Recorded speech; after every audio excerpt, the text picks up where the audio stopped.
All right. So, my name is Christina. As I said, I am the slideshow.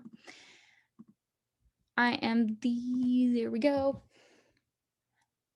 graduate professional assistants for the Office of Fellowships, and I'm your primary point of contact if you are interested in applying for the Fulbright or any other fellowship. You can find my email at pgfs@gmu.edu. Um, and then from there, we'll have a little discussion, we'll chat and make sure that this is or any other award is the appropriate award. And then you will have a meeting with our senior director, Dr. Berger. And from there, we'll move forward into the personal statement specialists. Alrighty, so what is the Fulbright? The Fulbright program is designed for the promotion of international good through the exchange of students in the fields of education, culture, and science. And what that really means is right after World War II, a lot of the Western Europe and Eastern Europe and the United States had a little bit of hard feelings. And this was one way that we could bridge those cultural gaps by having student exchange to understand and have a better connection with each other in an effort to make sure that we never had the atrocities of World War I or World War II ever happen again. So it is the program's goal to foster a mutual understanding between nations to advance knowledge by working collaboratively and improve lives around the world, which is why there's the ETA portion of the award as well as the research portion. It was created in 1946 by an act of Congress, and it is sponsored by the U.S. Department of Education and Cultural Affairs. It's administered through a organization called IIE, and it does have some international overseas administration through commissions and the U.S. embassies abroad.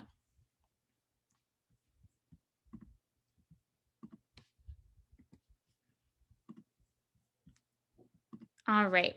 So, as far as COVID-19 is concerned, as of right now, the 2022-2023 cycle is going to move as normal, which means the due dates are going to be the same for the application, both the campus deadlines and the national deadlines.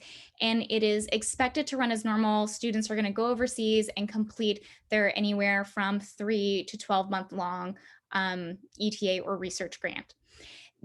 It is dependent whether or not your program decides to continue with the program or grant or by country. The US Department of State can decide to suspend a country's Fulbright program for any reason, including COVID-19, at any point before, during the grant, and they can pull you out. And this can be, again, for any reason, not just related to COVID-19.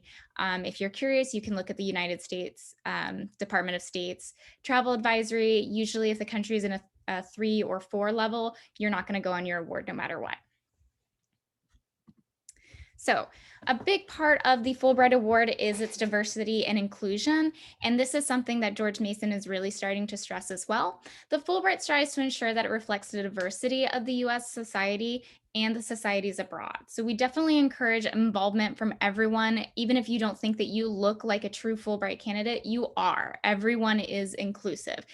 Doesn't matter your race, your color, your national origin, your sexual orientation, your religion, your age, if you have disabilities, both cognitively and physically, or your gender identity. You are more than welcome to apply, and we want and encourage you to. There are some restrictions as far as like if you want to do an ETA in some countries and you are handicapped, you may need to look at programs that are more in cities than in rural villages, just based off of your needs, as well as with medical personnel needs as well. But that's kind of the only restriction.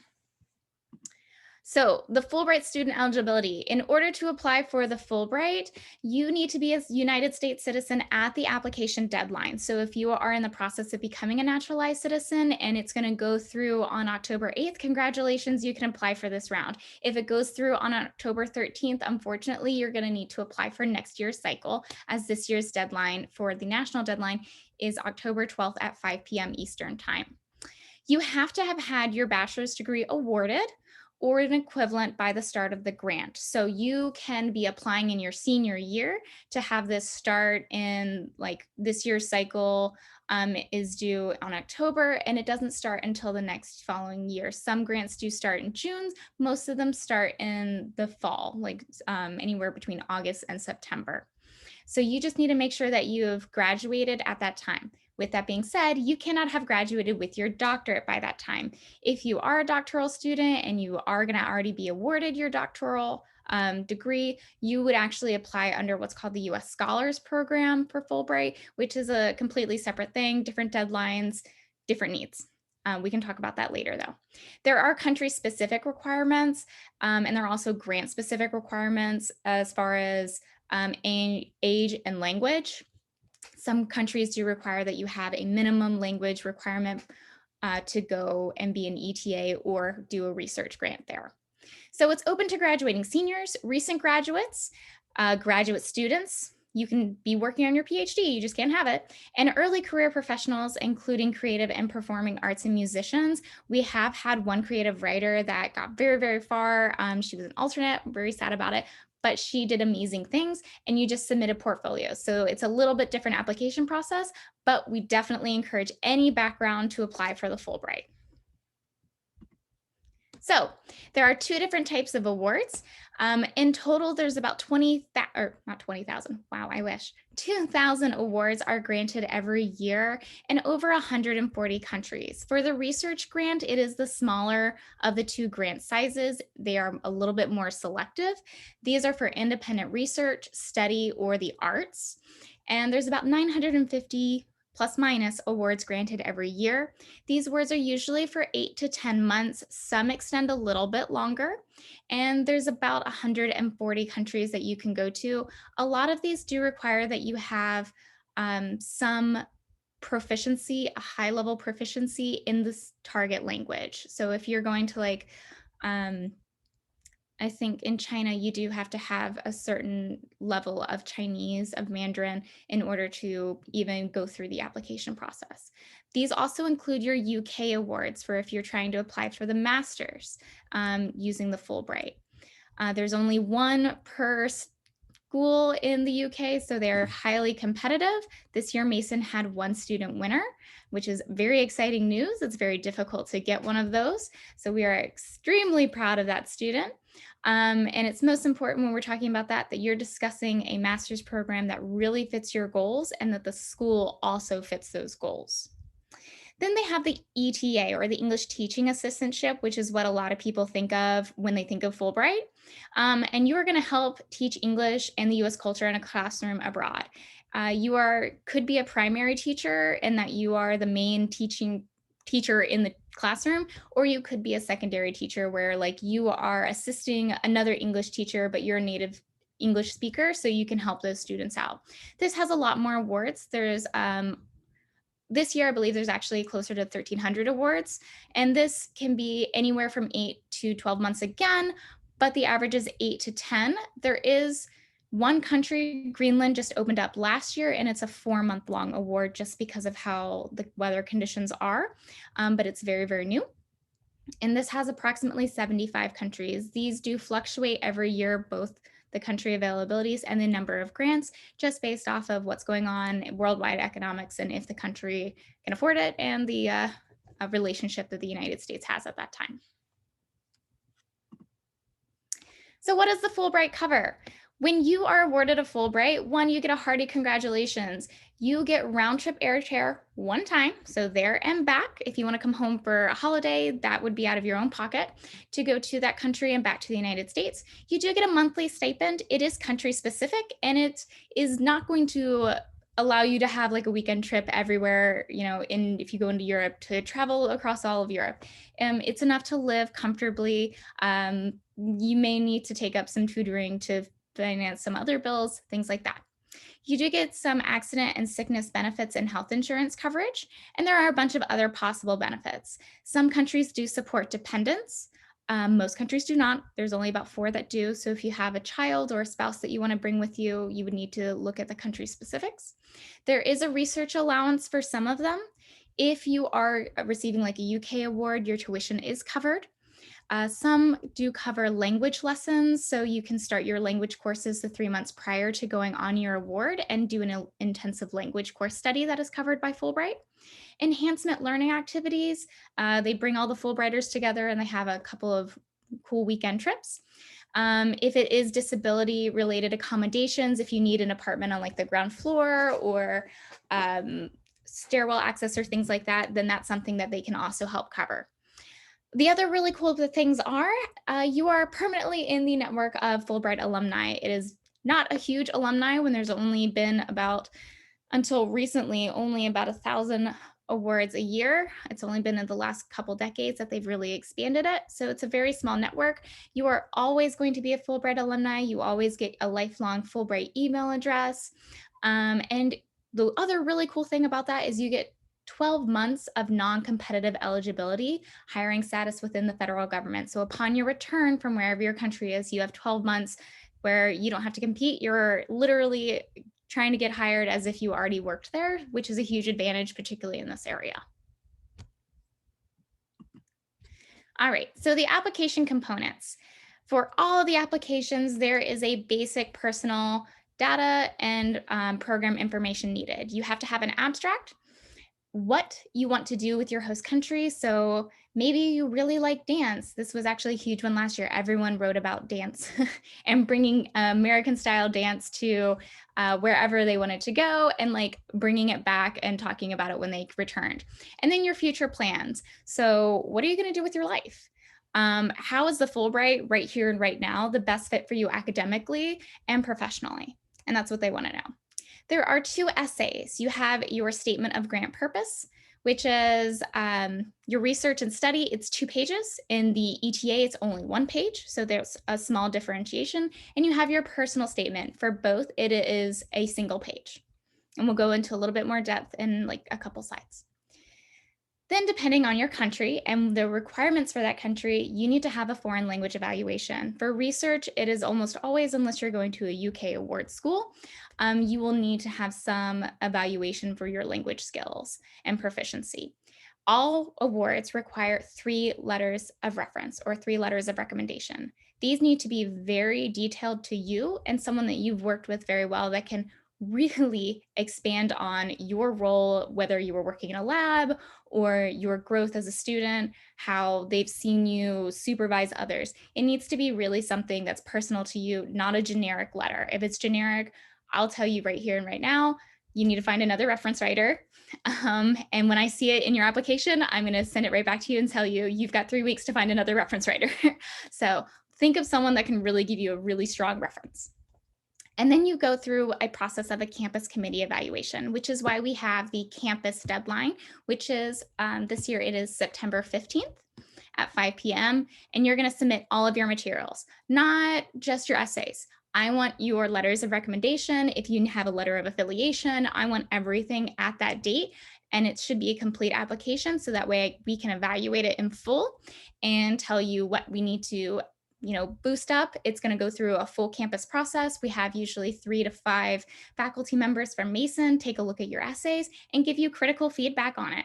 We also look at your letters of recommendation and be like, "Ooh, this is a great recommendation letter. I wish she would highlight this experience more in her essays." And we can talk to you about that. Or we can be like, "Ooh, this letter is very generic. It doesn't even look like they know this person well. They need another recommendation writer." And we'll tell you that at that campus evaluation. Your transcripts. They don't have to be official. They can be unofficial copies of transcripts, but they do need to be uploaded in there. If you have transcripts from where you've received credit from like study abroad, try and get those transcripts. We definitely need those. If you are a transfer student, you need your transcripts from your transfer institution as well. And then other, if you are doing a research or a study grant, you will need what's called a letter of affiliation, which is on the student, so it'd be on you as the applicant, to talk with someone either at a nonprofit or at a university that you plan on working with, and having someone say, "Yep, we know this person. Yes, they are welcome to use our facilities, our lab, whatever. And we know that this person is interested in coming and taking their Fulbright and research here." And just needs to be that. It's usually about 1 page on formal letterhead. And that's it. That's a letter of affiliation, but that's on the applicant to provide, not us. Then if you are doing this for art, so drawing, painting, creative writing, dancing, music, anything like that, you're going to be supplying any type of additional materials. So this could be a portfolio. It could be a singing portfolio. If you're a photographer, just needs to be, I believe it's 15 samples. All right. So the essays. just the basics. Their personal statement is 1 page, single spaced. Everything should be single spaced.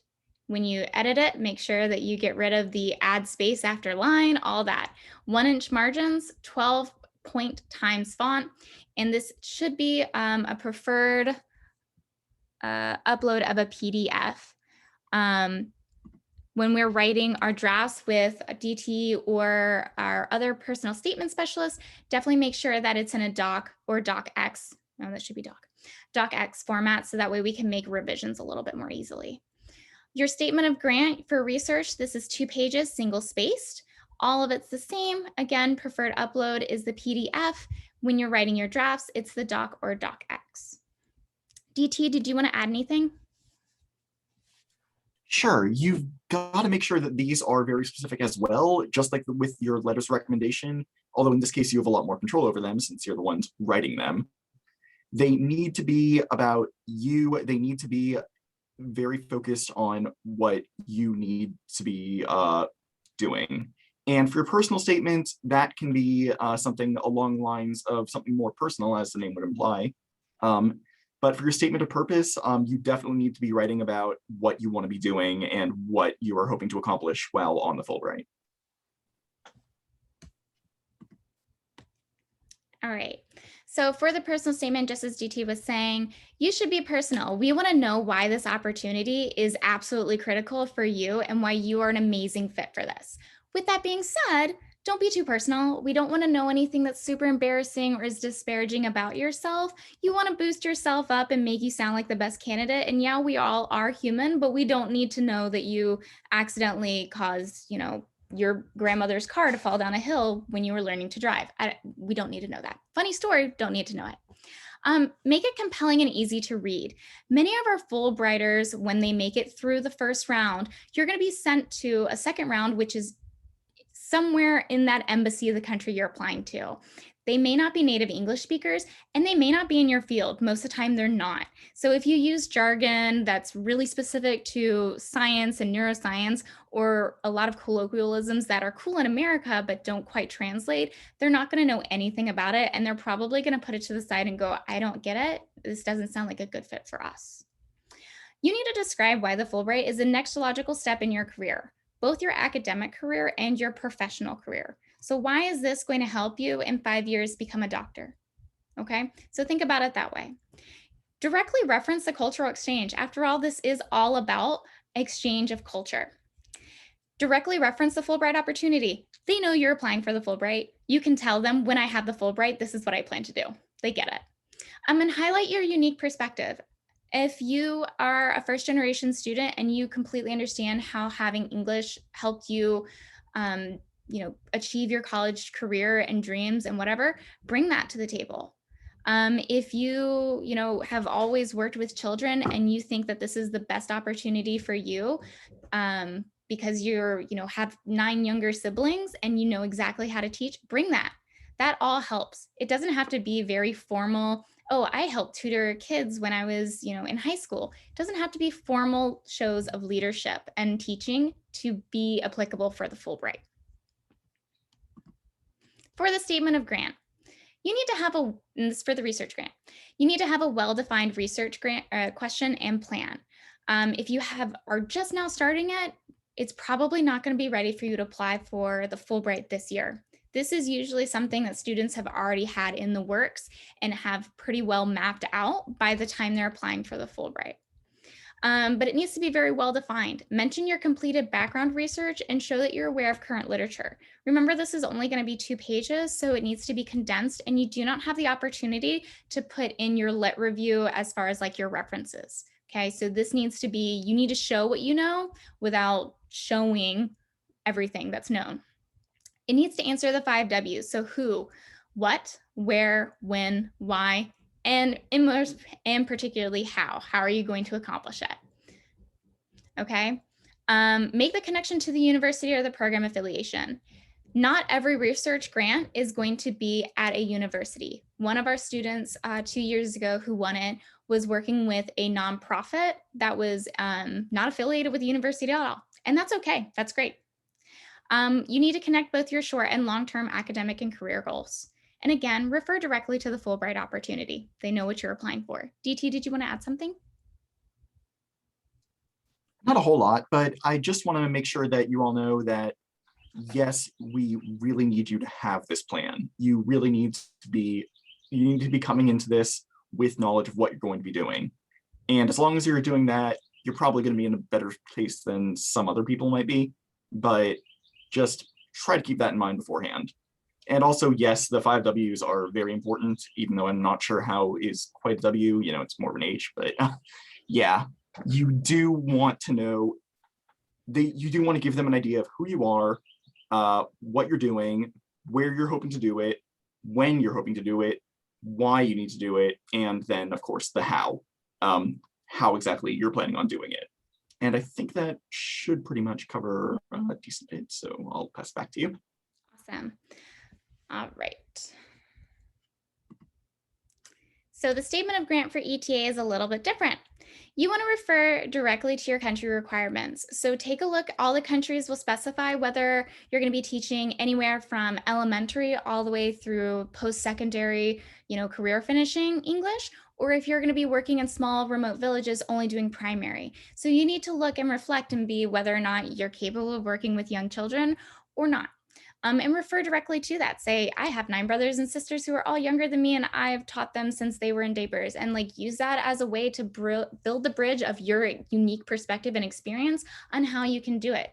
If you have worked with high school students as a tutor and you really only want to work with high school students, but your country offers from middle school all the way to college, say you are most comfortable with high school students because you've tutored them for several years, make that connection. Discuss your experiences and how they're going to help you. So just like I was saying, it doesn't have to be formal teaching experience. It can be tutoring. It can be mentoring. Have you ever helped another student out with a math problem because you understood it, but they didn't? That counts. Okay. It's not a formal setting and it doesn't have to be in order to apply for the Fulbright. Describe your cultural connection project. So one of our students 2 years ago, when they went to Japan, they brought American style anime books to, talk with their students about the differences in the way that Americans make anime and the way that the Japanese do. And that was a great cultural connection. He also brought a football because a football, American football, pigskin thing, is a uniquely American sport. No other country really celebrates it or plays it or whatever. So those are great ways that you can make those cultural connections. Discuss your choice in your country selection. Why is Romania the right choice for you? And please don't say it's because I always had a dream of traveling or I have a passion for traveling. Well, a lot of people do, okay? It's a really mundane statement. It means nothing to us. It means nothing to the Fulbright Committee. Why is this country important to you? Why is Colombia important? Oh, my Afro-Colombian heritage.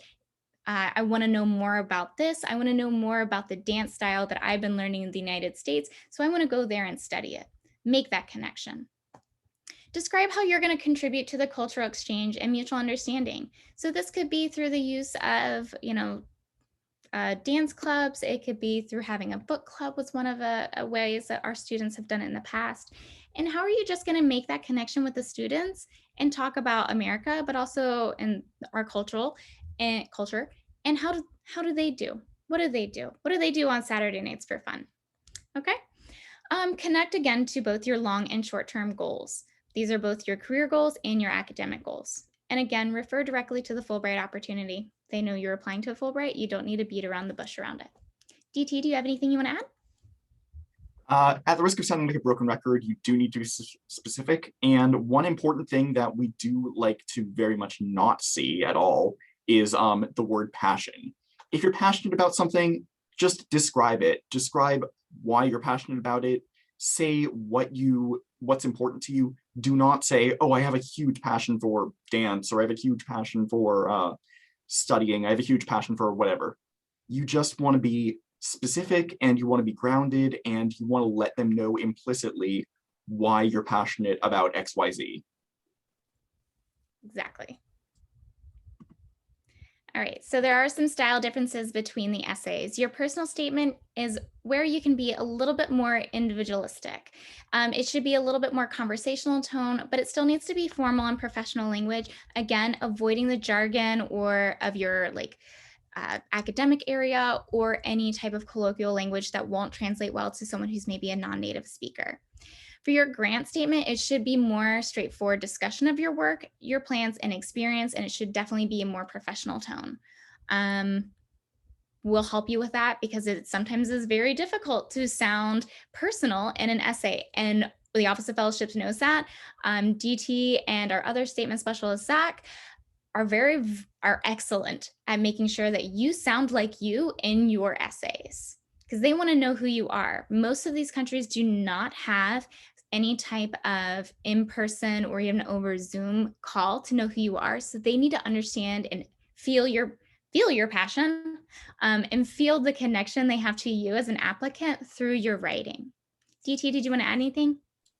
Yeah, absolutely. I think everything Christine was saying is absolutely accurate. I do also want to stress and emphasize, though, that this really is going to be unique to you. Like, you cannot just use platitudes. You cannot just use things like cliches. You've got to make it about yourself. You've got to dig into your own personal experiences. You've got to dig into your own personal life, background, etc. And from there, we can build something really fantastic for you. But we need to have the background first. Still, though, I'm pretty sure all of you are going to be able to be great candidates, and I'm really looking forward to working with those of you I can. Yeah. Expect to have anywhere between 10 to 20 drafts that are going to go back and forth. So this isn't something that you can put off to the last minute and be like, I'm going to write my personal statement tonight and turn it in tomorrow, and it's going to be great. No. There is a long process. You're going to write a draft, sit on it, reflect on it, make some revisions, and then you're going to send it. You're not going to send every single draft and just immediately take feedback, write a new draft, and send it back. This is a long process. It needs to be something that you're developing, taking the comments, which sometimes can be harsh, but they are meant to make you better, from either the personal statement specialist or from Dr. Berger or myself, and take a look at it, say, how can I make this better? How can I make this sound more like me? And then revise, and then send another draft back. I do just want to add one more thing. Please make sure there are significant differences between your drafts, unless I say it's okay for you to send two similar drafts because we're nearing a deadline or something. We do only have very limited resources this semester, and we would really like to see like improved change in every single draft. And yes, there are going to be about 10 of those, but I'm confident that you are all capable of doing like excellent work and that you're all capable of submitting new and improved things each time with my suggestions, of course. Definitely. All right, so strategies for writing success.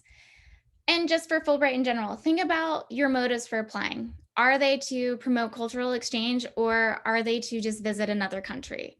If they're just to visit another country, please look at a study abroad, not the Fulbright. It's not the right opportunity for you. Be prepared to write multiple drafts. You need to start early and write often. The campus deadline to commit to applying for the Fulbright for October is July 1st. Really? It's going to end? Okay. We will wrap this up. If you have any questions, please email me. Share your work with your FPA, which is Dr. Berger, your writing specialist, which is DT, and your faculty mentors. If they're writing your letter of recommendation, you should probably let them know what you plan on doing. It's helpful for them to write a stronger letter, and it also keeps them engaged with what you're doing. Avoid the use of common phrases. I'm passionate about, I really enjoy. Don't write those. We don't care. Don't be afraid of feedback. You're going to get a lot of it. Some of it's going to be really harsh. Some of it's not. Some of it's going to be great feedback.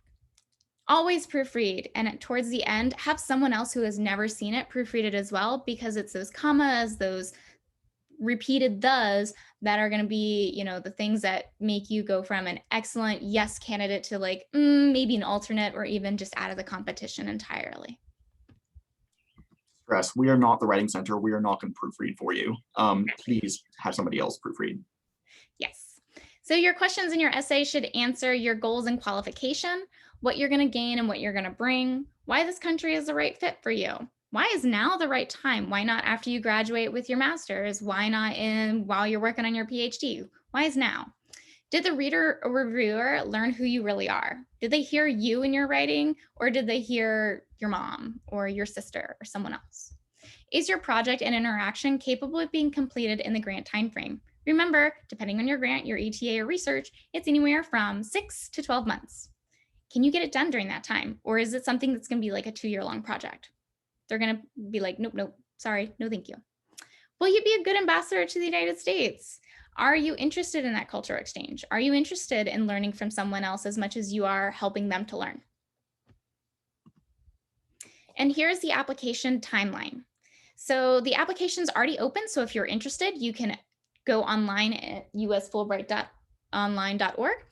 Make sure that you say that your affiliated school is George Mason University. Otherwise, I will never see your application and have no idea that you are planning on applying through Mason, which means that you won't get any of the updates that I send all of our students. April through September, you're going to work on your project. You're going to work with DT, myself, and Dr. Berger. July 1st is the absolute last day that you are able to start an application online and receive endorsement from George Mason. September 15th is the campus deadline at 5 o'clock.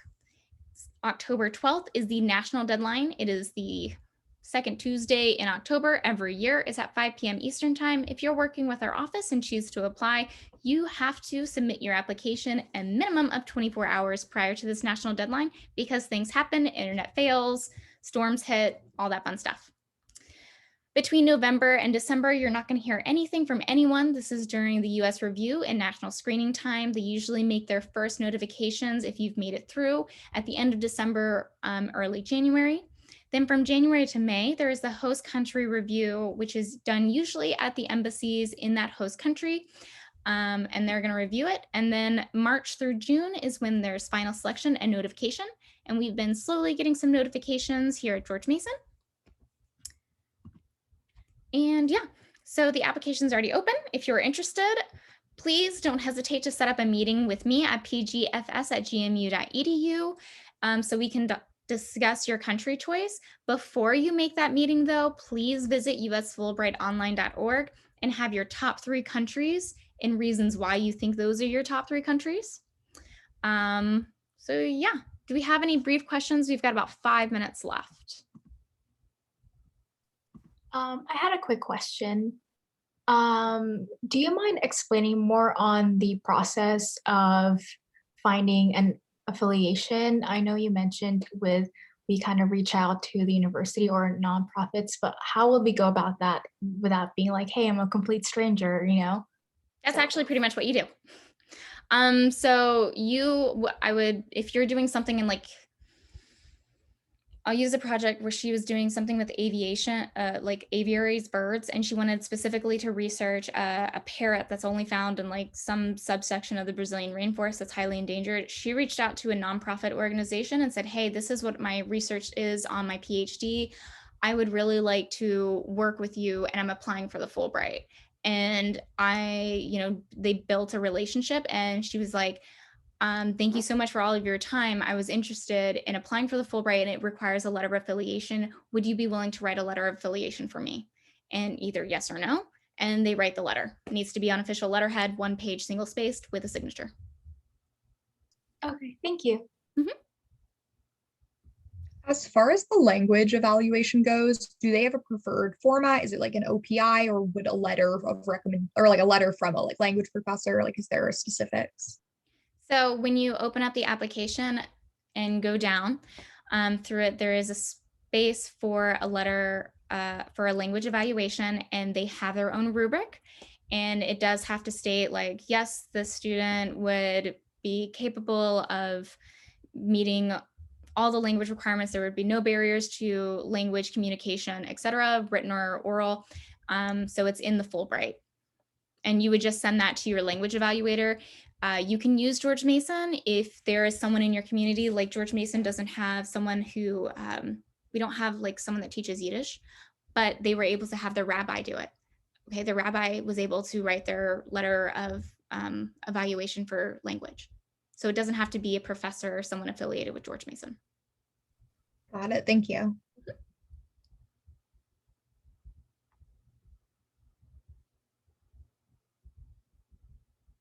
Is there anything else? Awesome. Well, thank you so much for joining us today. I'm going to post this sometime this afternoon, hopefully, if not tomorrow. to our YouTube page. You can just Google Mason Fellowships on YouTube and you'll find it. But if not, you can also reach me at pgfs@gmu.edu with any questions. And if you are interested in the Fulbright, take a look at usfulbrightonline.org. Take a look at their different grants. If you need a country that has dependents and stipends for your dependents, take a look at that. And then email me and we can set up an appointment through my Calendly link and move forward with the application process. So thank you so much for everyone for joining us today. Thank you. Thank you.